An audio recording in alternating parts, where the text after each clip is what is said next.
She tried to stop me from moving out with HOA rules. But my son's hidden badge ended her game. I was almost free. Boxes packed. Truck waiting. My whole life ready to leave. But then she appeared, the HOA president with her fake smile and her clipboard of power. She said I couldn't go, not without her permission. She said she would call the cops. And she did. But when the police came, she learned the one thing she should have never known. My son's secret, his hidden badge. And in that moment, everything changed. Welcome back to HOA Unit, where the perfect suburbs hide the darkest secrets. My name is Mark. I live in a quiet neighborhood that looks normal on the outside, but trust me, behind the trimmed lawns and shiny fences, nothing is normal. I'm just a regular homeowner trying to escape the iron grip of our HOA, and this is the story of how one petty rule-obsessed woman tried to control my life, but instead ended her own game. I stood in my driveway with boxes stacked high. The moving truck waited with its engine low like a growl. I could almost taste freedom in the air. But then Karen, the HOA president, stepped out from the shadows of her porch. Her smile stretched wide, but her eyes never moved. She held her clipboard like it was a sword, and in that moment I knew this was not going to be a quiet move. This was going to be a battle. She walked closer, heels clicking on the pavement. "Going somewhere without approval," she said. Her voice was calm but sharp like broken glass. I told her I was moving out. Plain and simple. But she laughed. A small laugh that cut through me. "Not without my permission," she whispered. And I swear the air around us felt heavier. I tried to ignore her and lifted another box, but she moved in front of me, blocking my path. Her perfume was too sweet, choking, like she wanted to leave her mark on me. "You can't just leave. The rules are clear. HOA board approval is required. Rules, always rules, rules about lawns, rules about mailboxes, rules about trash bins, and now rules about leaving your own home." It was madness. But this was Karen's kingdom. Behind me, I could hear my son shifting boxes inside the house. He stayed quiet, calm. Like always, Karen's eyes flicked toward him for a moment. She dismissed him with a wave of her hand, like he was invisible, like he was nothing. But little did she know, he was the one person she should have feared most. I told her she was wasting her time, that the house was sold, the papers were signed. Nothing she did could stop me. But she only smiled wider. Her voice dropped low, and she said, "I'll call the police. You'll regret this." I froze for a second. The police. I had heard stories about Karen calling them for petty things. A trash can placed 2 inches too close to the sidewalk. A child's bike left outside for more than an hour. A dog barking past 9 p.m. She used the police like they were her personal soldiers, and now she was going to use them on me. My son stepped out carrying a box. He looked at her. Just one quick look, then back at me. His face was unreadable. Karen didn't notice. Or maybe she didn't care. She was too drunk on her own power. I pushed forward anyway. I told the moving truck driver to get ready. Karen's face twisted. Her eyes narrowed. She pulled out her phone and started dialing. "Go ahead," I said. But my voice was weaker than I wanted it to be, because deep down I knew she would do it, and she did. Within minutes we heard sirens in the distance, that awful sound that made neighbors peek out of windows. Curtains twitched. Front doors cracked open. The show was about to begin, and Karen stood there proud, as if she had just summoned the king himself. The truck driver shifted uncomfortably. He asked me if everything was okay. I didn't answer, because truthfully I didn't know. Would the cops believe me? Or would they believe the HOA president who always pretended to be the perfect citizen? Karen adjusted her hair, smoothed her blouse, and stood tall. She was preparing her performance, the role of the victim, the savior of the community. And I I was about to be painted as the villain who disobeyed the sacred rules. My heart pounded as the police car pulled into the street. The red and blue lights danced against the perfect suburban houses. I could feel every neighbor's eyes locked on me. Whispers traveled across lawns like wind. Karen held her clipboard tighter. Ready to deliver her speech, I clenched my fists, ready to fight her words with my truth. But then, before anyone spoke, my son stepped closer to me. Calm, steady, almost too calm for the storm we were in. Karen looked at him again and laughed. "This doesn't concern you. Go back inside." But he didn't move. His eyes were sharp now, watching, measuring, waiting for the right second. The officers stepped out of the car. Karen rushed forward with fake tears in her eyes. She pointed at me, her voice rising. "He's breaking HOA rules. He's moving without approval. He's disturbing the peace." She said it like I was a criminal, like I had robbed the whole neighborhood. The officers looked at me, then at her, then at the moving truck. They were confused, and that confusion was her weapon, because confusion always gave her time to spin her story. I opened my mouth to defend myself, but then I felt my son's hand on my shoulder, a silent message. Wait. So I did, and I watched him step forward slowly, not rushed, not nervous, just calm. And for the first time I noticed how differently the officers looked at him, almost like they sensed something before he even spoke. Karen kept ranting. She waved her clipboard. She listed fake fines. She spat out rule tests like bullets. But the officers barely glanced at her. Their eyes stayed on my son, and in that frozen second, I realized something. Karen was about to learn a truth that would shatter her power. She thought she had won. She thought the police were hers, but she had no idea who she had just called them against. The sirens faded into silence. The neighbors leaned closer behind their curtains, and I swear the air felt electric, like the whole block was holding its breath, because the next few seconds would change everything. So tell me, what do you think Karen's face looked like when she finally saw the badge my son carried in his pocket? FBI, shining in the sunlight. Was it fear? Was it shock? Or was it the sweet taste of karma she never expected? The neighborhood looked perfect on the outside, but perfection is only a mask.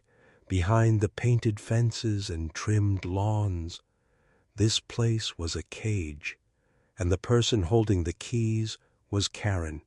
She was not just an HOA president. She was the queen of pettiness. Every mailbox stood at the same height because she demanded it. Every lawn was green because she fined people who dared to let the grass brown. Every car was washed, every driveway spotless, every curtain pulled just right. This was not suburbia. This was her little kingdom.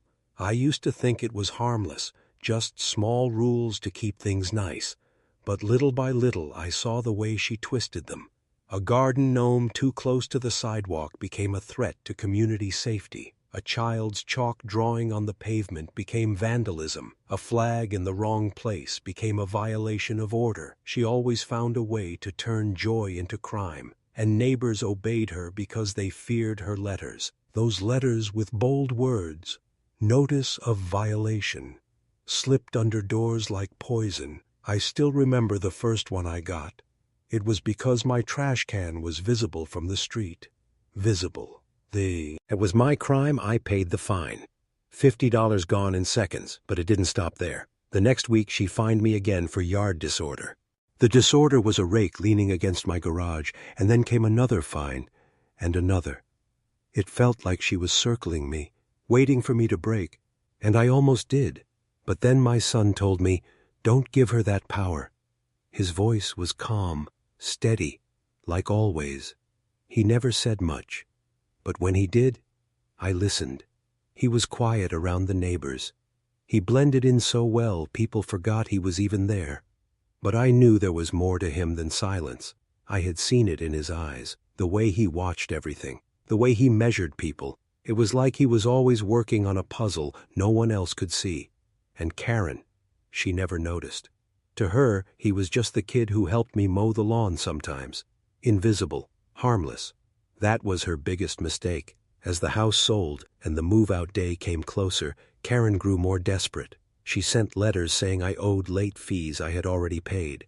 She claimed the for sale sign violated the aesthetic code. She even told potential buyers lies about the property, trying to scare them away so I'd stay stuck. It was warfare with smiling faces, and every time I thought I was free, she tightened her grip again. But what she didn't know was that I had kept every letter, every threat, every made-up violation. My son told me to save them, organize them, document everything. I didn't ask why, but I did it. Maybe I knew he had a plan all along. Maybe I just trusted his silence. The closer moving day got, the more Karen showed up at my house, standing on the sidewalk with her phone in hand, taking pictures of boxes in my yard, calling me out loud for blocking community space. Her voice carried through the street. Neighbors looked away. No one helped, because helping me meant becoming her next target. I remember one night before the move, I was sitting in the kitchen surrounded by half-packed boxes. The silence was heavy. I looked at my son and asked it, if we should even bother. What if she found a way to block the sale? What if the cops sided with her? He didn't answer right away. He just leaned back, tapped the edge of the table, and finally said, "She's not the one with the power here." And I believed him, even though I didn't know the full weight of his words yet. On the morning of the move, the sun was bright, but the air felt tense, like the whole street knew something was about to happen. Karen was already outside waiting, her clipboard tucked under her arm like it was law. I could see her whispering to a neighbor across the street. The neighbor shook her head but still backed away. Fear. Always fear. When the moving truck came into the cul-de-sac, Karen stepped right into the road. The driver honked, but she didn't move. She stood there like she was a soldier guarding a fortress. Her fortress. She turned her head slowly and looked at me. Her eyes were filled with triumph. She thought she had already won, but she didn't notice my son standing behind me. She didn't notice the way he watched her every move. She didn't notice the calm confidence in his face, the confidence of someone holding a truth that could tear her world apart. I kept loading boxes, trying to ignore her, but she shouted, "You can't leave! Not until the HOA clears your account!" The neighbors came out one by one, phones in hand, pretending to scroll but really recording. The show was live now, and Karen was the star she always wanted to be.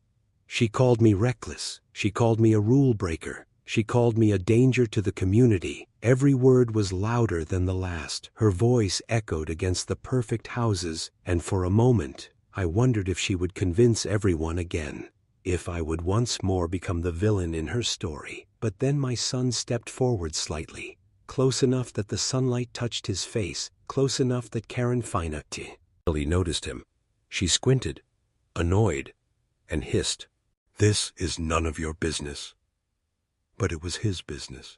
It always had been, and in that silence, that strange pause before the sirens came, I realized he had been waiting for this moment.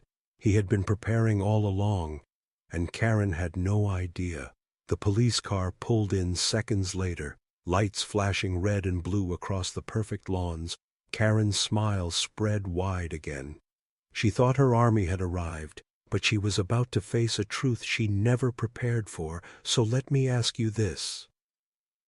The police stepped out of the car with slow, measured steps, their hands resting near their belts. Eyes scanning the scene, the red and blue lights danced across the moving truck. Karen rushed forward like she owned them, her voice cracked with fake tears. "Officer, thank God you're here. This man is breaking HOA law." She pointed at me like I was a criminal, her face twisted into a mask of fear and righteousness.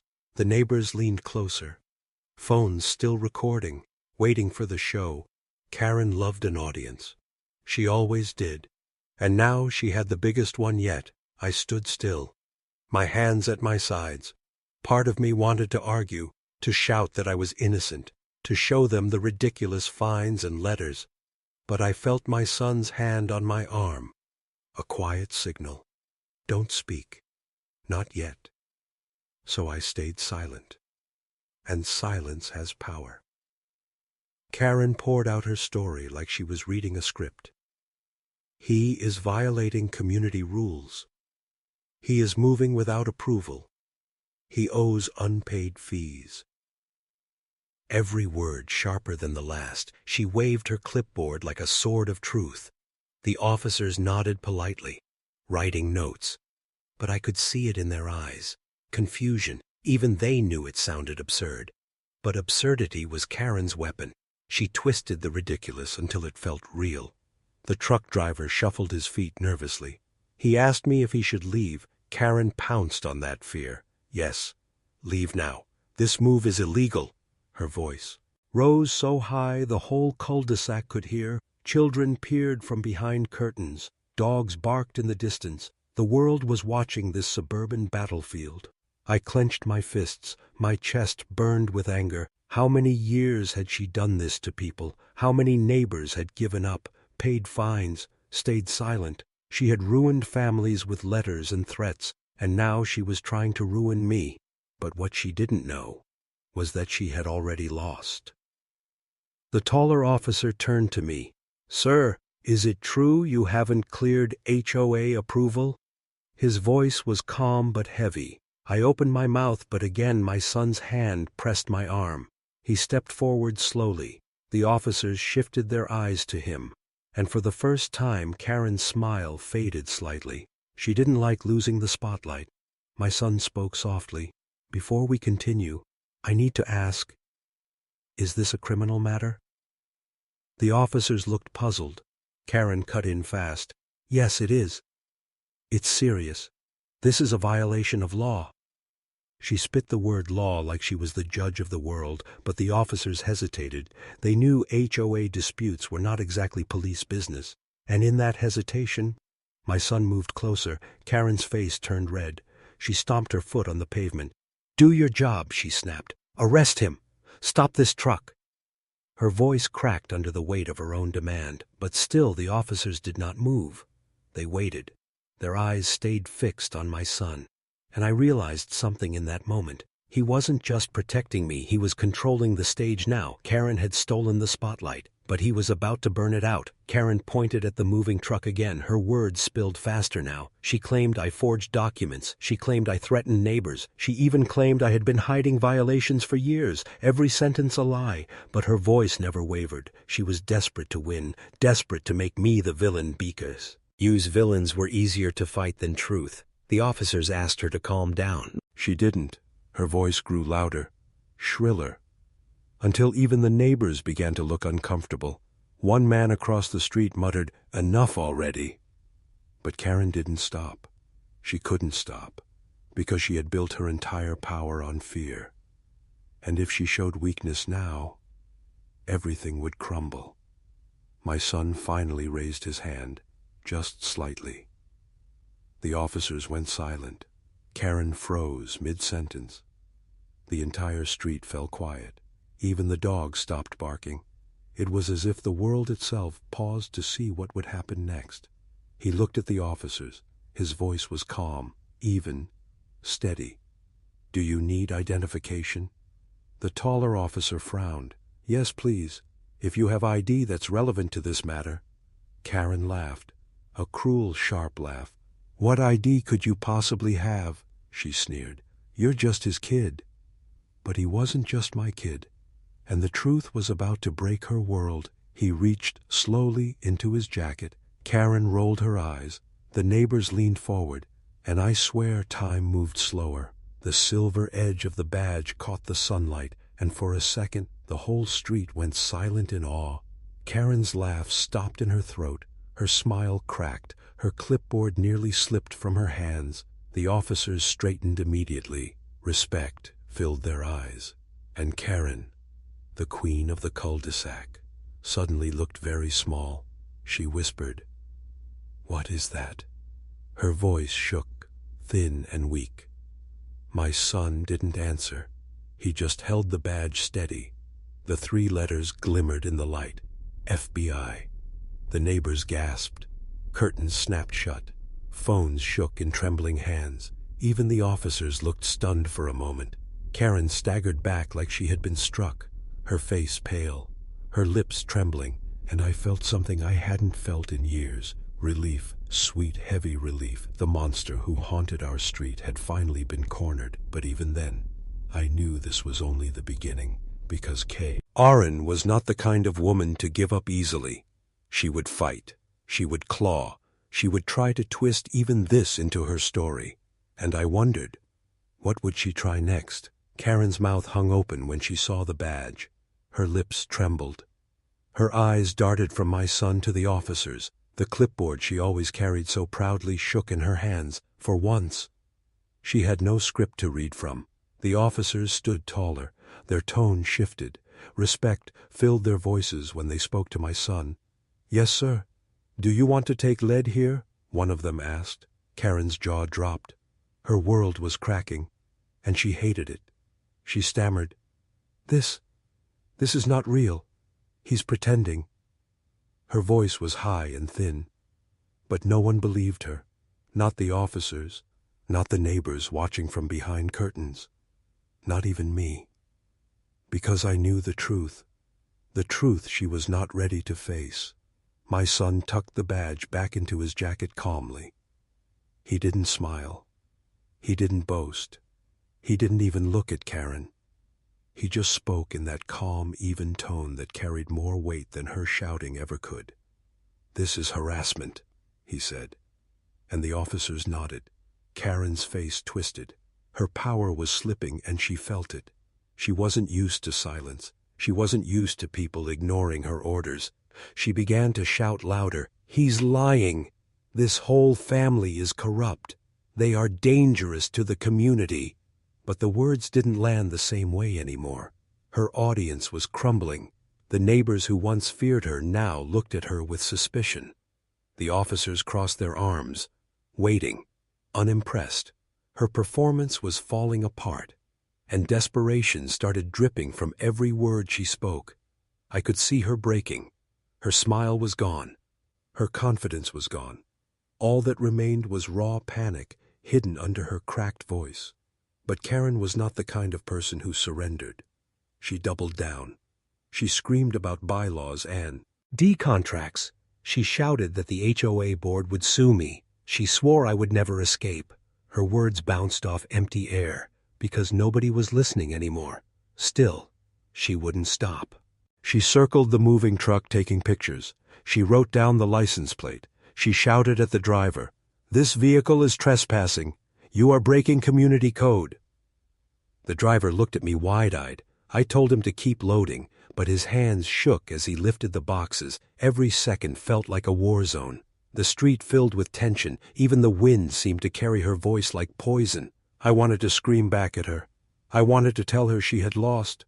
But my son's hand on my arm reminded me, silence is stronger than rage. The officers finally spoke. "Ma'am, if you don't calm down, we'll have to remove you from the property." Karen's eyes widened. She wasn't used to hearing no, especially not from authority. She pointed at me again. "You don't understand. He's breaking the rules. He's ruining everything." Her voice cracked at the last word. Everything. That was the truth of it. This was not about me. It was about her control. Her identity was built on being the ruler of this cul-de-sac. Without power she was nothing, and she knew it. Her hands shook, her voice grew hoarse, but still she ranted. She promised lawsuits. She promised fines that didn't exist. She promised the HOA would crush me even if the police would not. My son finally stepped closer to her. His shadow fell across her face. She froze, and for the first time, she looked small. "Enough," he said. One word, sharp, cold, and final. The street went quiet again. Her mouth opened, but no sound came out. Her eyes darted around searching for support, but the neighbors had shut their blinds. Her army of whispers was gone. She was alone now. The officers gestured toward her house. "Go back inside, ma'am." Her lips trembled. Her face flushed red. But she turned slowly and walked away. Her heels clacked against the pavement, each step weaker than the last, for a moment. I thought it was over. I thought the war was won.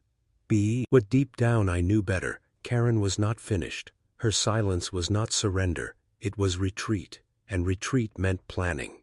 The moving truck driver exhaled loudly. He whispered, "Is it safe now?" I wanted to tell him yes, but the truth lingered in my chest.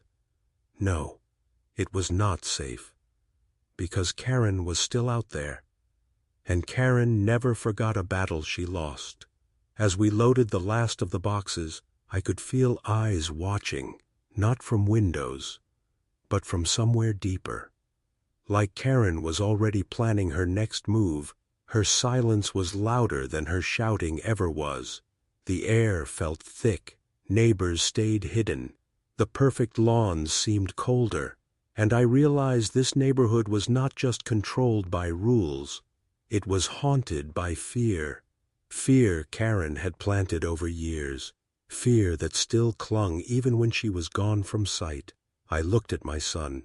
He didn't show any fear, but his jaw tightened. His eyes stayed fixed on Karen's house. He knew what I knew. This was not the end. It was only the beginning of something darker, because people like Karen don't lose quietly. They come back sharper. They come back crueler. They come back with knives hidden in smiles. And as I stood in my driveway, with my house half empty, I wondered just how far she was willing to go, to protect her crown, to keep her kingdom intact, to crush me before I escaped. The morning felt heavy. Even with the sun shining bright, the street felt colder. Every sound carried sharper. The rumble of the moving truck engine echoed like thunder in the cul-de-sac, and deep inside I knew this was the moment Karen had been waiting for. She was back. I saw her standing on the sidewalk again, her arms crossed tight over her chest, her lips pressed into a thin line, her eyes burning holes straight through me. She wasn't done. She had lost the first round. But now she wanted war. The moving truck driver looked nervous. He asked if he'd shoot. Start loading the bigger furniture. Before I could answer, Karen stepped right in front of the truck, her heels digging into the pavement, her arms stretched out like she was some kind of guard. "You're not leaving!" she shouted. Her voice cut through the air like a knife. The driver slammed the brakes hard. The whole truck jerked forward with a screech. I rushed forward. "Karen, move!" I said, but she just smirked. That smug smile I had seen so many times, the smile that said she believed the entire world belonged to her. "You're not cleared by the HOA board," she snapped. Her words dripped with venom. "You think you can run away, but you can't. This is my community, and you follow my rules." Neighbors peeked out from their curtains again, phones in their hands. They loved the show, but they feared being part of it. I could almost feel them whispering, waiting to see who would fall first. The driver leaned out of the window. "Sir, do I need to call the police again?" I didn't answer, because before I could, Karen was already pulling out her phone. Her fingers flew across the screen. "I'll save you the trouble," she sneered, her voice loud enough for every neighbor to hear. "I'll call them myself." Her words rang like a victory bell in her mind, but in mine it was only the sound of chains tightening. I turned to my son. He stood calm again, watching her, measuring her, like he had done every time before. And I realized he wasn't surprised. He knew she would come back harder. He was waiting for it. Karen pressed the phone to her ear, her fake panic voice already spilling out. "Yes, hello? I need officers here immediately. There is an illegal move happening in my neighborhood." Her tone was sharp, but when she saw my son watching her, she faltered for just a second. Her eyes flicked to his jacket, where she knew the badge rested. But still she kept speaking, because people like Karen only knew one thing: control. Even if it killed them. Minutes later, the distant siren grew again, that sound that always meant power for Karen. Her eyes lit up. She stepped taller, straighter. Her fake smile returned. This was her stage again, and she thought she was winning, but this time, something was different. The officers arrived, but they weren't the same ones. These were new faces. Karen rushed toward them before they even closed their doors. Her words exploded like fireworks. "Thank goodness you're here. This man is violating HOA codes. He is threatening our community order." She pointed at me, her voice cracked with fake outrage. The officers looked confused. Karen shoved her clipboard into their hands. Papers rattled. Pages of fake violations and petty fines. She demanded they stop the moving truck. She demanded they arrest me. She demanded justice. But this time, my son stepped forward before they could even speak. He pulled the badge from his jacket. The silver glimmer stopped everything. The officers froze. Karen froze. The street froze. His voice was steady. "This is federal harassment," he said. Calm, direct, unshakable. The officer's posture shifted. Respect again. They nodded slowly. They asked Karen to step aside. But Karen's face twisted in rage. She screamed that it was fake. She screamed that he was a fraud. She screamed that the badge meant nothing here. Her voice cracked so hard it echoed against the houses. Neighbors gasped. Children ducked back inside. Even the dogs barked nervously. Karen was unraveling before everyone's eyes. The officers warned her again, but she wouldn't move. She stood in front of the moving truck like a wall, her hands shaking, her face red, her breath coming fast. "You will not leave!" she shrieked. "This is my community, and I am the law here." The officers reached for her arms. She pulled back. She clawed at the air like a wild animal. Her clipboard clattered to the ground. Papers scattered across the pavement, her kingdom falling apart one page at a time. The driver looked at me, his eyes wide with fear. I looked at my son. He didn't flinch, didn't blink, didn't move. He simply watched her self-destruct. And in that silence I understood something. He didn't need to fight her. She was destroying herself. The officers finally grabbed her arms. She screamed louder.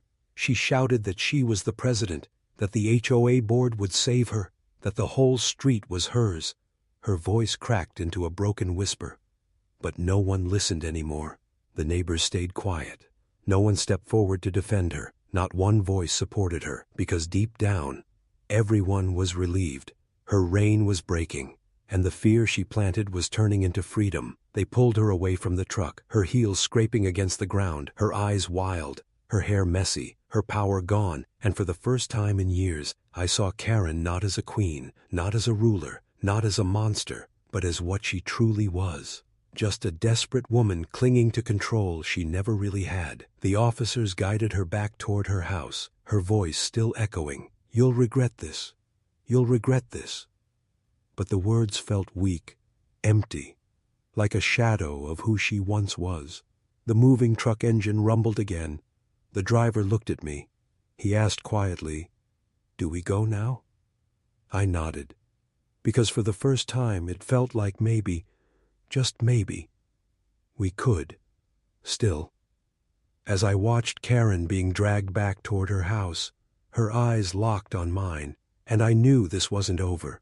Her silence was dangerous, her rage was dangerous, and her promise of revenge might be the deadliest rule of all. The street had gone quiet after the shouting stopped. Karen's voice still echoed faintly in my head. Her threats, her promises, her desperate cries. But the silence that followed was even louder, because silence meant she was thinking, and when Karen thought, trouble was never far behind. The moving truck engine purred low. The driver glanced at me nervously. He wanted to leave, but even he could feel it. The weight of her eyes watching from behind those curtains.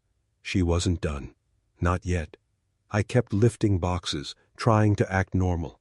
But every step felt heavy. Every shadow on the street felt like it belonged to her. She had lost in front of everyone, dragged away screaming, her clipboard broken on the ground, her empire of paper fines scattered like leaves. But something about her silence chilled me more than her shouting ever had. My son stayed calm. He carried furniture with steady hands, but his eyes never left her house. He watched the windows, the blinds, the slightest flicker of movement. He knew what I knew. Karen was planning her next move. Minutes passed. The officers finished their warnings and left. The flashing lights disappeared down the street. The neighbors slowly retreated, curtains closed, phones lowered. The stage was empty now. Just me, my son, the driver, and the ghost of Karen's rage. And then the door of her house opened. Karen stepped out again, her hair messy, her eyes burning, her steps unsteady. But in her hands she held something new, a folder, thick, stuffed with papers. She walked toward us slowly, each step echoing louder than it should. The driver froze mid-lift.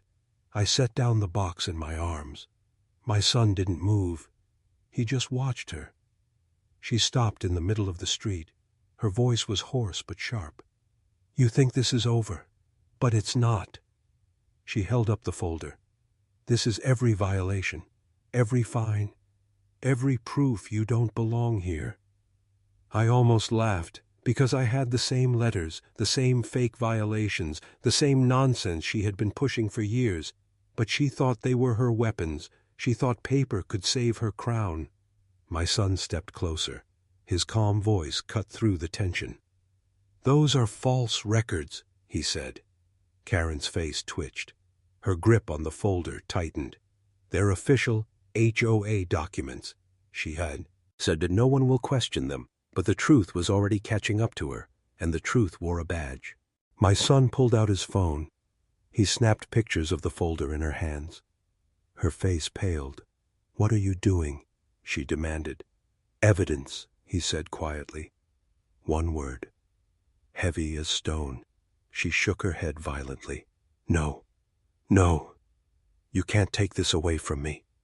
Her voice cracked into a scream. "This is my community. My authority. My rules." Her hands trembled so hard, the papers spilled from the folder. They fluttered to the ground, landing in the gutter like trash. I bent down and picked one up. It was a violation notice for my garden hose, a hose coiled neatly on the side of the house. Her handwriting filled the margins, ugly words, cruel notes, her obsession in ink. The neighbors peeked again. Some dared to step onto their porches now. Watching the queen crumble in real time, whispers floated through the air. "She's gone too far. She's lost it. She's finished." Karen spun around, her eyes wild. "Don't listen to them. They're lying. They're criminals."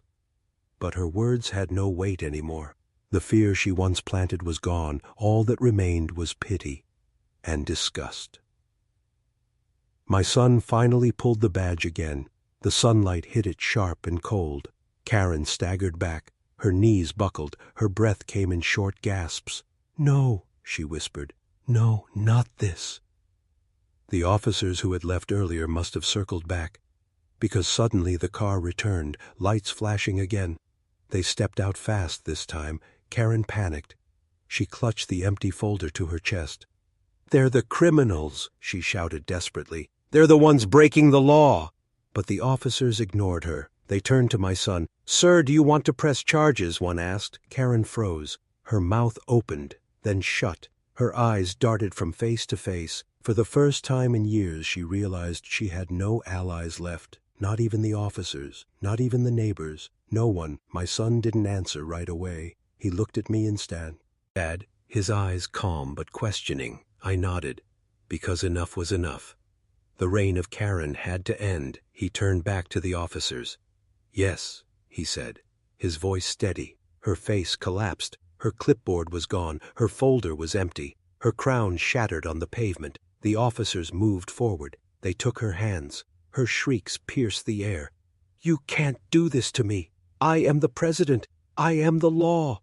Her voice cracked into sobs. Her power dissolved into nothing. Neighbors recorded, phones lit up like torches, and in that moment, the queen of the cul-de-sac was dethroned, her empire of fear reduced to a sad, broken woman being led back to her house. The moving truck engine roared again. The driver looked at me with relief. For the first time I felt it too. Relief, real relief. The cage door was open now, but even as I breathed it in, I wondered, was it really over? Because people like Karen don't disappear quietly. They leave scars, and scars always remind you of the pain. I looked at her house one last time. The blinds closed again. The street fell silent, but my gut whispered the truth. She wasn't finished. Not truly. She was plotting even now in the shadows, and I couldn't help but wonder, when she comes back, will she come back weaker? Or will she come back stronger? The moving truck rumbled louder. The last boxes sat ready by the curb. The air felt lighter now, but not free, because freedom in this neighborhood never came easy. Not when Karen still lived just across the street. I could almost see her face in my mind, pressed against the blinds, eyes sharp as knives, her body pulled back into the shadows, but her mind awake, racing, scheming. She wasn't the type to disappear. She was the type to wait. The driver asked if we were clear to leave. His voice shook, like he wasn't sure if she would leap back out again. I told him to keep going, because if I didn't move now, I never would. We lifted the last dresser, the last chair, the final suitcase filled with memories I didn't want to carry, and as I closed the door behind me one final time, I looked around at the house. The walls felt empty, hollow, stripped of life, but the street outside was still alive, alive with tension, alive with whispers, alive with fear. Neighbors peeked again. Some nodded at me softly, tiny signs of support they never dared to give before. Others looked away quickly, too afraid she would notice their sympathy. That was the world Karen built, a world where kindness lived in secret and silence was survival. I loaded the last box. The truck door slammed shut. The sound echoed like a drumbeat of victory. And yet, I didn't cheer, because victory against someone like Karen never felt final. My son stood by the truck, calm as ever, his face unreadable, but I knew he was watching. Not the truck, not me, but the house across the street, the house where the blinds never moved, the house where silence screamed louder than words. The driver climbed in. He started the engine. The roar filled the cul-de-sac, and Karen did not appear. No shouting, no clipboard, no fake tears, only silence. We pulled away slowly, each turn of the wheels heavier than the last. I looked out the window, every mailbox lined perfectly, every lawn trimmed neatly, every house painted the same shade of control, a picture of order. But behind the order lived fear, and I knew it wasn't just me who suffered. It was everyone, everyone who had been fined, everyone who had been threatened, everyone who had lived under her shadow. I felt a strange mix of anger and relief that I was leaving, anger that others were still trapped, because the HOA was more than just Karen. It was a system built on petty rules and false power, and there would always be someone waiting to wear the crown after her as the truck rolled forward. I couldn't help but glance back. Her house stood still, blinds closed tight. But I swear I saw movement, a shadow shifting behind the glass. Was it her watching me leave, or was it just my mind refusing to let go? Either way, her presence clung to me like smoke that never clears. My son placed his hand on my shoulder. His grip was firm. "You're free now," he said quietly. But I wasn't sure if I believed it, because freedom is not just leaving a place. It's leaving the fear it planted inside you. The truck turned the corner, the cul-de-sac faded from sight, and yet I still felt her, the queen of petty rules, the self-appointed guardian of perfection, the woman who called the cops on me for daring to move, the one who never realized her biggest mistake, that my son was the storm she could never control. I closed my eyes. The sound of the engine filled the silence, and for the first time in years, I let myself breathe deeply. The air tasted different. It tasted like escape. It tasted like hope. It tasted like the life I almost forgot I could have. But deep in my chest, a question lingered. Would Karen stop now that I was gone? Or would she find a way to follow me? Would her obsession with control die with distance? Or would distance only feed it? Would her revenge stretch beyond the borders of that perfect street? Because some people don't let go. Some people live for the fight, and Karen was one of them. I gripped the armrest of my seat. I stared out at the road ahead, and I wondered, did I truly close that chapter, or did I just turn the page to a darker one? The truck carried us farther.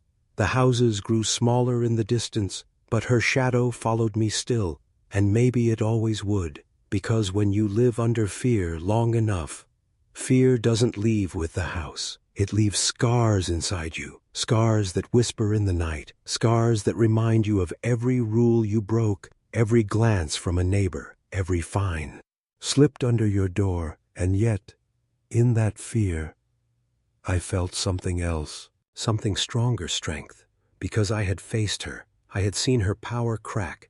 I had seen her clipboard shatter. And I had seen her fall, no matter how loud her silence became. No matter how sharp her revenge might grow, I knew one thing: I had survived. And survival is victory. The road stretched ahead. The truck rolled on, and my son sat beside me in silence, his badge hidden again, but its power still burning in my mind. The badge that ended her game, the badge that gave me freedom, the badge that showed Karen the one truth she could never control, that no matter how many rules she wrote, no matter how many fines she created, no matter how many times she called the cops, she could never win against justice. And as the sun dipped lower, painting the road in gold, I whispered to myself, "Goodbye, Karen." But deep inside, I wondered if it was really goodbye, or just a pause, until her shadow found me again.